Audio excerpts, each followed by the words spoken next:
What's KD's legacy going to be?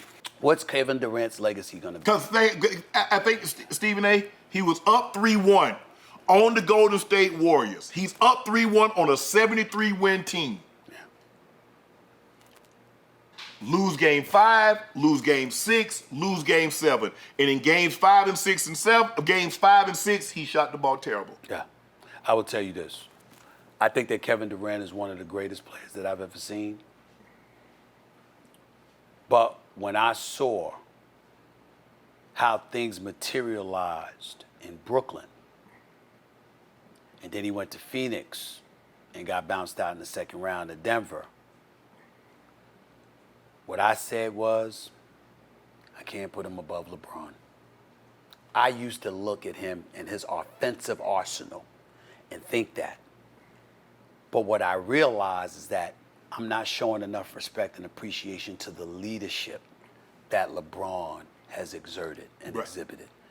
LeBron has been the face of every franchise he's been on.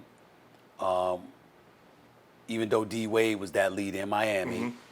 And when you look at LeBron, what he had to deal with Kyrie, you know, what he had to deal with when he arrived in LA, what he had to deal with all the vitriol aimed in his direction in Miami and stuff like that. Mental toughness, ultimately leadership, accountability, you know, of course, his years in Cleveland, of course. When you look at all of these things, he showed an ability to deal with things Kevin Durant did not. Right. Kevin Durant is a phenomenal player, a good brother, really authentic in a lot of ways. I got a lot of love for him. He is a two-time champion, a two-time NBA Finals MVP. We can't tell. I don't care that he's playing with the Golden State Warriors. He averaged 35. He was the MVP. Yes. He balled out. You know, he showed his greatness. But the problem that I would tell you that was really put on display in Brooklyn, he needed to be a leader. But he doesn't want that. He's already told you that. And that's the difference. LeBron wants it. LeBron wants to be the leader. Right. LeBron accepts it. You know, Kyrie is Kyrie. And, you know, I'm not going to throw no shade. Me and Kyrie have had our issues. That stuff has been resolved.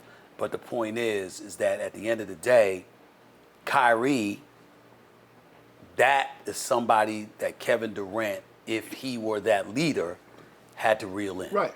By simply saying, man, I'll bump all this. We trying to win the chip. Right. Kyrie doesn't hurt his ankle against Milwaukee in the playoffs. Brooklyn might have won it all. Right. Because I think they win that series against Milwaukee. I do too. And I think they could have beaten Phoenix. Right. You know what I'm saying? I mean, it's just that simple to me.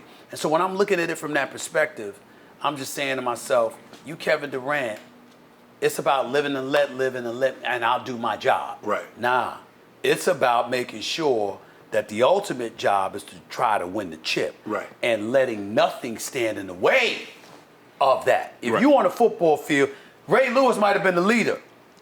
You ain't gonna be quiet if you see cats blowing your opportunity to win the Super Bowl championship. Right. You're gonna be like, yo. And I remember when Isaiah Thomas, the great Isaiah Thomas, two-time champion, Hall of Fame Isaiah Thomas, was arguing with me one time about Kyrie, and I said to him, it was over the vaccine thing, Right.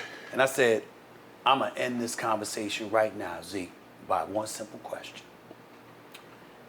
If a member of the Detroit Pistons that was such an integral part of your championship hopes took that position, what would you have done? Isaiah started laughing. He said, as a team, we'd have snatched his ass up, we'd have sat him down, tied him up, and we had ejected the shit into myself. He said, now he might have been mad at us, Right. but we would have done it. Right. I said, I rest my case. Right. All I'm saying is that at the end of the day, we trying to win. And anything that gets in the way of that is secondary Right.